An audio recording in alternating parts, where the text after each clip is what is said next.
An exclusive interview with Representative Ayanna Pressley to learn more about her journey as a trailblazer and how she plans to continue to influence a generation of change makers for years to come. Take a look.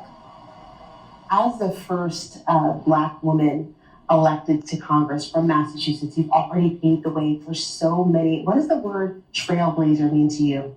I think what comes to mind for me the most is responsibility. I've been humbled to have been entrusted with being a first lawmaker twice, as the first woman of color, first Black woman to serve on the Boston City Council, which I did for 8 years, and now as the first person of color to serve in our Massachusetts delegation. When women of color break electoral ceilings, they're not glass, they're concrete. So I have twice now broken concrete ceilings, but certainly that did not happen just by my own sheer strength. Representation really is key. When we see diversity, we can make it more tangible in our everyday lives. How are you working to continue to make sure that underrepresented voices are heard? I think ultimately the greatest power of representation is that lived experience is reflected in the policy making. I don't believe that any of us are here to be a voice for anyone else. We're here to create space for every voice to be heard. I believe that people closest to the pain should be the closest to the power, driving and informing the policy making. And the road to get to where you are today, it's been challenging. Of course it's challenging. It's also rewarding in some aspects.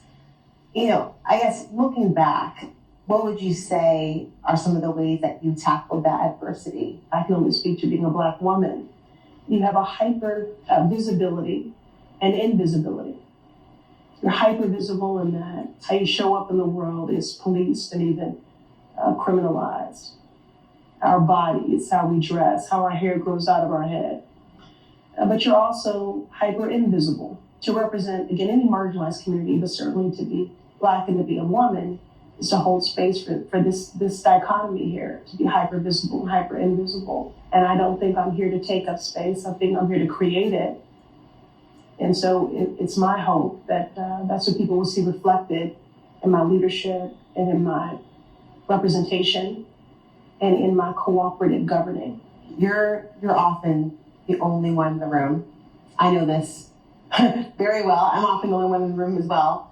How do you condition that into power? As a Black woman living with alopecia, that representation is important to so many. And so if people are going to politicize everything that Black women do anyway, I'm going to be intentionally political about how I show up and how I take up space. And my choice not to wear a wig is a statement in and of itself. I know that it is very disruptive for people because it challenges their societal norms of what is professional, what's feminine, what is pretty. I was born with broad shoulders.